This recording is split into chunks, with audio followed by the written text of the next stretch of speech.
तो जैसे कि आप सब जानते हैं कि यूपीएससी का रिजल्ट आ चुका है और बहुत सारे लोगों की सिलेक्शंस भी हुई हैं और कुछ समय पहले आज यूपीएससी ने कट ऑफ भी रिलीज कर दी है, जिस कट ऑफ को देखते हुए बहुत सारे सवाल उठाए जा रहे हैं कि क्या कट ऑफ इतनी कम आई है, क्यों आई है और इसके पीछे क्या क्या वजहें हो सकती हैं। तो इन सारी चीज़ों की डिस्कशन के लिए आज हमारे साथ राज सर खुद मौजूद हैं, जो बात करेंगे यूपीएससी के रिजल्ट के ऊपर, साथ ही साथ जो हमारे इंस्टीट्यूशन से सिलेक्शंस हुई हैं और इस कट ऑफ के पैटर्न को देखते हुए क्या बच्चों को अपनी स्ट्रेटजी में चेंज लाने की आवश्यकता है। तो मेरा नाम है अनुज शर्मा और स्वागत है आपका राज मल्होत्रा आईएएस के यूट्यूब चैनल के ऊपर। तो वेलकम सर आज के हमारे पॉडकास्ट में। थैंक यू अनुज। तो सर सबसे पहले तो कॉन्ग्रेचुलेशंस हमारे पूरे इंस्टीट्यूशन को कि आपके विजन के अंडर पूरे इंस्टीट्यूशन ने काम किया और इस बार हमारी सिलेक्शंस जो हैं काफ़ी अच्छी आई हैं और मोर देन 23 सिलेक्शंस जो है हमारे क्लासरूम प्रोग्रेस में से आई हैं। तो सर सबसे पहला तो मेरा प्रश्न यही है कि जब लिस्ट आती है और बच्चों के मैसेज आते हैं कि सिलेक्शन हुई है, हमारी टीम बैठ के भी देखती है कि कौन कौन बच्चा हमारे क्लासरूम का था, कौन इंटरव्यू गाइडेंस का था, तो जैसे जैसे लिस्ट बढ़ती जाती है तो क्या फीलिंग होती है, कितनी खुशी आती है? टू बी वेरी ऑनेस्ट अनुज, खुशी बहुत होती है यार। लोगों के सपने पूरे हो रहे हैं, साकार हो रहे हैं and they are going to serve this great nation, this great civilization. It's a matter of pride for us. But यहाँ पे ना I would like to say one more thing कि इस चीज़ का ना ज़्यादा क्रेडिट, ज़्यादा श्रेय हम लोगों को लेना ही नहीं चाहिए, किसी भी कोचिंग को नहीं लेना चाहिए, क्योंकि हमारे पास हज़ारों लोग पढ़ते हैं। सिलेक्शन कुछ हज़ारों में से कुछ 100 का भी नहीं होता शायद, है ना, जो जेन्युइन क्लासरूम स्टूडेंट होते हैं, जिनको हमने पूरा पढ़ाया होता है। जैसे अभी आपने बताया इस पर 23 स्टूडेंट क्लासरूम के हैं, तो मेरे को लगता है पिछले साल हमारे क्लासरूम प्रोग्राम में 800-900 बच्चा तो होगा। बिल्कुल सर। अगर उसमें से मैं ये मान लूँ, चलो यार उसमें से 50% बच्चा इस साल पेपर नहीं दे रहा, वो अगले साल देगा, तब भी 400 बच्चों ने तो पेपर दिया इस साल। अब अगर उस 400 में से 23 बच्चे निकले हैं तो ये तो 5% रिजल्ट भी नहीं हुआ।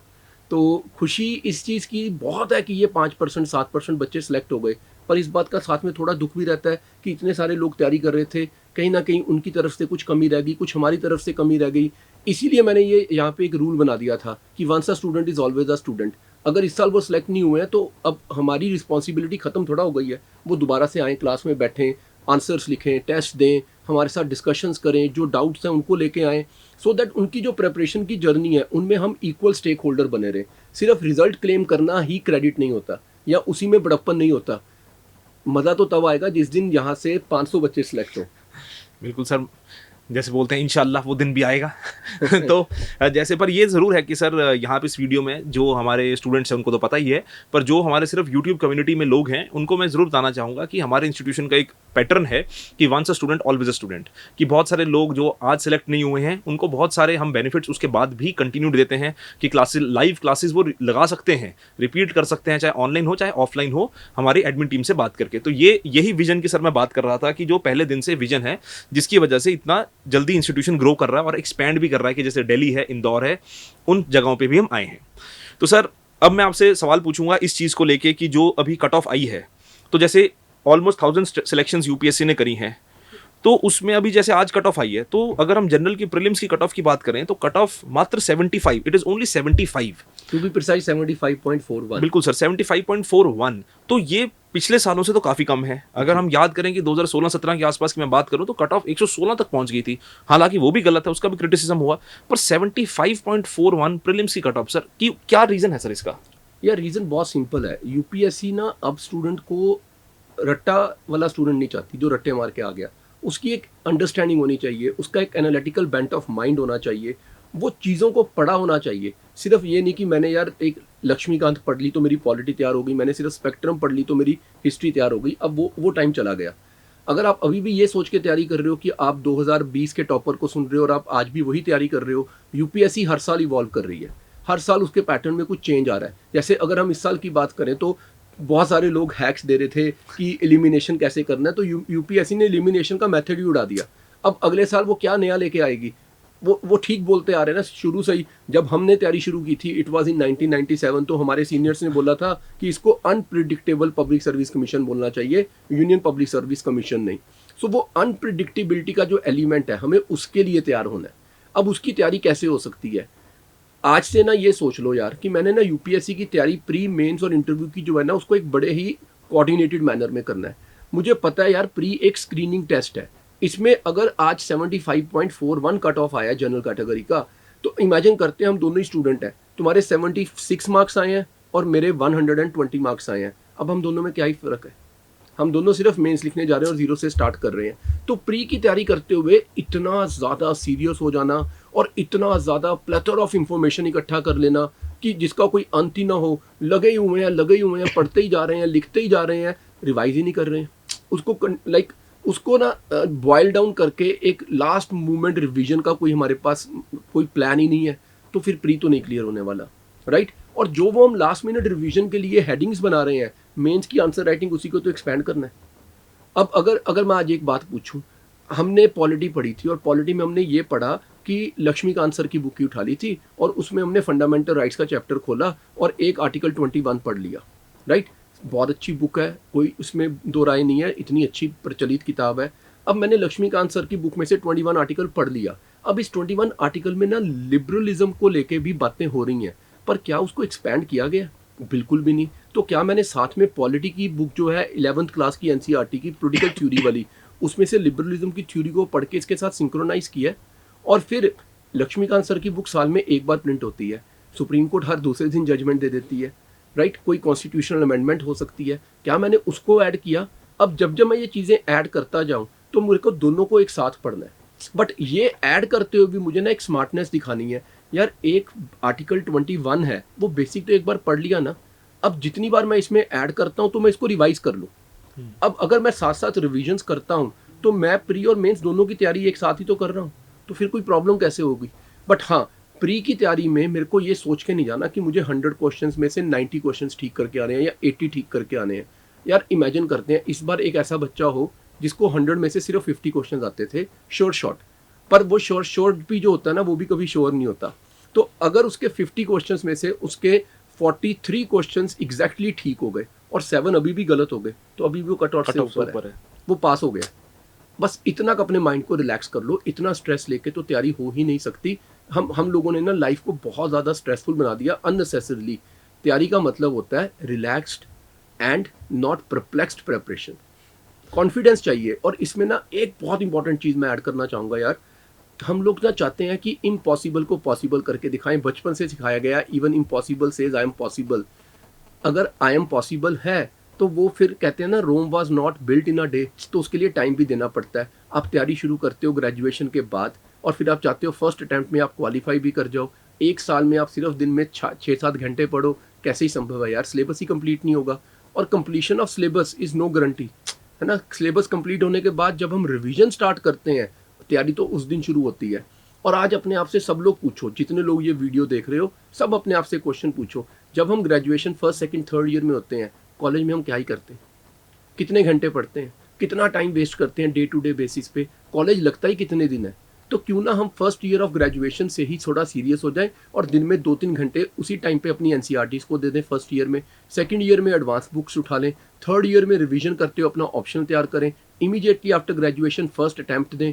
लकीली हो गया ग्रेट, नहीं तो एक अटैम्प्ट और दें। अब वो कोई सोसाइटल प्रेशर भी नहीं जो आजकल हम ये सुन रहे थे बातें कि सारा टैलेंट वेस्ट हो रहा है हमारा भी। 30-30 32-32 साल तक लोग लगे रहते हैं। वो इसीलिए लगे रहते हैं भाई, 25 साल तक तो सोचते नहीं यूपीएससी के बारे में। पहले ग्रेजुएशन करते हैं, फिर कोई एक पार्ट टाइम जॉब करते हैं और फिर रियलाइज़ करते हैं नहीं हमें तो सिविल सर्विसेज में आना है। 25 साल में एंटर करते हैं, 28 साल तक तैयारी होती है, 29 में पहला अटैम्प्ट देते हैं। अब 32 तक तुम लोग अपने आप को खुद ही वेस्ट कर रहे हो। तैयारी शुरू होती है 19-18 साल की उम्र में, बेस्ट टाइम होता है। आजकल तो वाइब का कल्चर आ गया ना सर, कि बच्चों को वाइब नहीं आती है। सर यही तो चीज़ है ना, वाइब पता कि क्या होती है? वाइब होती है कि मैंने कुछ लाइफ में बनना है। अब बनना क्या है वो ना मेरे को डे 1 पे क्लियर होना चाहिए, जिस दिन मैंने 11th क्लास में जाना है। अगर मैं 11th में जा रहा हूँ और मैं नॉन मेडिकल ले रहा हूँ पर मेरा ड्रीम आईआईटी में नहीं जाना, तो ये तो कौन सी वाइब थी?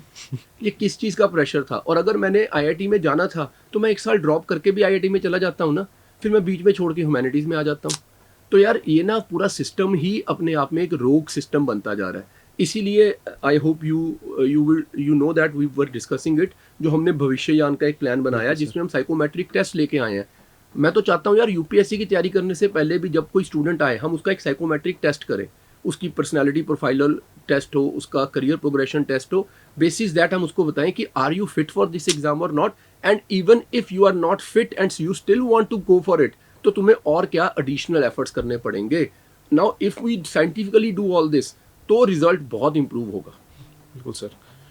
जैसे आपने सर बता ही दिया साइकोमेट्रिक टेस्ट के बारे में, तो सर मेरा एक और सवाल था इसमें कि जैसे पिछले साल बच्चों प्री जब हुआ तो उसके बाद हमने काफ़ी लोगों की ये बात सुनी कि प्री बहुत टफ था, प्री बहुत डिफिकल्ट था, जैसे आपने अनप्रिडिक्टेबिलिटी की बात भी करी, तो इसमें जैसे कट ऑफ के थ्रू मैं भी देख रहा था कि सोशल मीडिया पे या ऑनलाइन भी या जो चैट फोरम्स बने होते हैं यूपीएससी एस्पिरेंट्स के भी, उसमें बहुत सारे लोग बोल रहे हैं कि क्या इसमें सीसेट का कोई रोल तो नहीं है कि बहुत सारे बच्चे सीसेट क्वालिफाई नहीं कर पा रहे हैं। सर मैं तो शुरू से बोलता हूँ कि दोनों स्टेजेस जो हैं प्री के, GS1 एंड देन CSAT, इन दोनों को इक्वल रिस्पेक्ट देनी है। अगर आपने 11th और 12th में मैथमेटिक्स किया हुआ था और आप अच्छे स्कूल से पढ़े हो और आपका इंग्लिश पे भी होल्ड है, आपको तब भी 3-4 महीने पढ़ लेना चाहिए जिस तरह का एग्जाम आ रहा है। और अगर आपने 10th के बाद मैथमेटिक्स छोड़ ही दिया था and you know that your background is not so strong from your schooling that you can be very comfortable with English, तो भाई 6-7 महीने का टाइम अब चाहिए CSAT के लिए। हम सिर्फ GS पढ़ते जा रहे हैं, GS पढ़ते जा रहे हैं, हिंदू पढ़ लिया, एक्सप्रेस पढ़ लिया, योजना पढ़ ली, 365 यहाँ कर दिया, 365 वहाँ कर दिया, सब चलता जा रहा है। CSAT को हम ध्यान ही नहीं देते हैं। और पता है मेरे को ना कई बार स्टूडेंट आके पूछते हैं सर ऑप्शनल कैसे करें। मैं बोलता हूँ भाई ऑप्शन तो उस दिन काम आएगा जिस दिन प्री क्वालिफाई हो जाएगा, और प्री क्वालिफाई करने के लिए CSAT क्वालिफाई करना है। तो CSAT डे 1 से ही उसका एक प्लान होना चाहिए। I am not saying day 1 से क्लास होनी चाहिए, उसका प्लान होना चाहिए। इसीलिए जो हमारे साइकोमेट्रिक टेस्ट है उसमें हमने left and right brain test रखा है। वो left and right brain test student को ये बताएगा कि तुम STEM means science and mathematics subjects में स्ट्रांग हो या वीक हो। अगर वो स्टूडेंट स्टेम टेस्ट में जो लेफ्ट राइट ब्रेन टेस्ट है उसमें वो मैथमेटिक्स वाले सब्जेक्ट में वीक होगा, तो हम उसके साथ एक टीचर शुरू से लगा देंगे कि ये उसको CSAT के अच्छे से ग्रूमिंग देता रहे। और अगर वो स्टेम में स्ट्रांग है तो हम उसको बोलेंगे भाई तू GS और ऑप्शन पे पहले फोकस कर ले, CSAT हम तेरा बाद में करवा देंगे। इतना एक पर्सनलाइज सा प्लान बना के हम स्टूडेंट को देंगे that every student will be surprised कि यार यहाँ पे अब ये सिर्फ टीचिंग नहीं है, ये क्लिनिकल एक्सरसाइज है जिसमें स्टूडेंट की स्ट्रेंथ और वीकनेसेस को आइडेंटिफाई करके टीचर्स को डेडिकेट किया जाता है कि आप इस स्टूडेंट का इस तरह से ध्यान रखो। इट्स लाइक एक डॉक्टर के पास आप आए हो, आपकी एक्सरे रिपोर्ट भी है, आपके ब्लड सैंपल रिपोर्ट भी है और आपकी यूरिन रिपोर्ट भी है, ताकि पता हो कि कोई प्रॉब्लम है बॉडी में तो हम आपको उसके अकॉर्डिंगली मेडिसिन दें, मीन्स उसके अकॉर्डिंगली आपको कोर्स प्रोवाइड करें। तो ये तो बहुत अच्छा कॉन्सेप्ट है कि पूरा साइंटिफिक बैकिंग के साथ जो प्रिपरेशन को पढ़ाया जा रहा है, और इसमें संविधान भी रिलेट हो जाता है कि प्रमोशन ऑफ साइंटिफिक टेम्पर। तो सर जैसे हमने अभी प्री की बात कर रही है, अभी तो वैसे मेंस की कट ऑफ देखें तो 741 कट ऑफ है जनरल्स की, और फाइनल कट ऑफ तो 953 है। तो ये मोटी मोटी चीज़ तो वहीं रही है। तो गेम सारी अभी प्रीलिम्स की आके फंस रही है, क्योंकि सबसे ज़्यादा एस्पिरेंट्स देते भी प्रीलिम्स ही हैं, और वो छांटते छांटते लास्ट तक फाइनल रिजल्ट आता है। तो सर जैसे अभी भी प्रीलिम्स ही आने वाला है, तो इस डिस्कशन को अगर हम प्रीलिम्स ओरिएंटेड ही रखें तो अभी प्रीलिम्स आने वाला है 1-1.5 महीने के अंदर, 1.5 महीने के अंदर अंदर। तो अभी एस्पिरेंट के लिए आपकी क्या एडवाइस रहेगी कि अगले 1.5 मंथ्स को कैसे चैनलाइज किया जाए कि प्रीलिम्स क्रैक करना उसके लिए थोड़ा आसान बन जाए? अगर मैं सच बताऊं ना यार, तो इस टाइम के ऊपर जो पढ़ चुके हो ना उसको 3 बार रिवाइज कर लो, और साथ में डेली एक टेस्ट करो। और डेली फुल लेंथ टेस्ट करना पॉसिबल नहीं होता, बहुत टाइम लगता है। डेली एक मिनी टेस्ट करो 30 to 40 क्वेश्चंस का, और एवरी वीकेंड एक फुल लेंथ टेस्ट करो। और ऐसा रखो कि सैटरडे को मैं फुल लेंथ GS का टेस्ट करूंगा और हर संडे को मैं एक फुल लेंथ CSAT का टेस्ट करूंगा। और डेली बेसिस पे 30 क्वेश्चंस GS के सॉल्व कर लो, 20 CSAT के सॉल्व कर लो। उसमें भी एक दिन 20 question mental ability logical reasoning वाले कर दो, और एक दिन 20 क्वेश्चन इंग्लिश कॉम्प्रीहेंशन वाले कर दो। तो एक रेगुलर प्रैक्टिस होती जाएगी। साथ में न्यूज़पेपर अभी भी छोड़ना मत, बिल्कुल मत छोड़ना, क्योंकि अगर पेपर डिले हुआ तो पेपर सेटिंग भी डिले हो गई है। तो ऐसा मत सोचना कि पेपर ऑलरेडी बन चुका होगा। अब हम उस एज में नहीं है कि पेपर 2 महीने पहले बनता है, पेपर 2 हफ्ते पहले भी बन जाता है, राइट। तो न्यूज़पेपर मत छोड़ना, बट एक चीज़ को ध्यान में रखो, जो अभी तक पढ़ लिया, जो तुमने हिस्ट्री पढ़ दी है, अब ये ना होना कि तुम्हें कोई बोले यार अच्छा तुमने स्पेक्ट्रम नहीं पढ़ी तो अब तुम स्पेक्ट्रम उठा लो, या आहो तुमने अभी तक NCERT नहीं पढ़ी अब तुम NCERT उठा लो। कुछ नया मत उठाओ, जो पढ़ा हुआ उसको अच्छे से रिवाइज कर लो, और जो क्लास नोट्स हैं या सेल्फ स्टडी करके तुमने नोट्स बनाए उनको रिवाइज कर लो, करंट अफेयर देख लो, डेली टेस्ट प्रैक्टिस कर लो। तो सर आपने सारा एडवाइस तो दे ही दिया कि रेगुलर रिवीजन जो है वो ही इंपॉर्टेंट रहती है, कि आप कितनी बार रिवाइज कर रहे हो चीज़ को, वही आपका मेजर फोकस रहना चाहिए। तो आज के पॉडकास्ट में इतना ही रखते हैं। थैंक यू राज सर, आपने इतना समय दिया और एस्पिरेंट्स को मोटिवेट करा, उनको स्ट्रेटजी दी। तो मैं भी उम्मीद रखता हूँ कि जिसको ये वीडियो पसंद आई होगी, इसको ज़रूर शेयर करें, सब्सक्राइब करें हमारे चैनल को, और डिटर्मिन्ड रहें कि आपका भी ये एग्ज़ाम क्रैक हो सकता है, और हो सकता है कि चाहे आप हमारे स्टूडेंट हैं या नहीं हैं, अगर ऐसी वीडियो से भी आपका कुछ बेनिफिट बनता है तो हमें उसमें भी बहुत खुशी मिलती है कि जब कोई स्टूडेंट आके ये बोलता है कि सर हम एनरोल्ड तो नहीं थे, पर हाँ हमने आपका ये फ्री इनिशिएटिव देखा था या हमने आपकी बुक्स ली थी, तो उससे भी एक एजुकेटर को उतनी ही खुशी मिलती है जितनी उसको एक क्लासरूम स्टूडेंट से मिलती है। तो आज के लिए बस इतना ही। Thank you very much and all the best. Thank you guys, best of luck.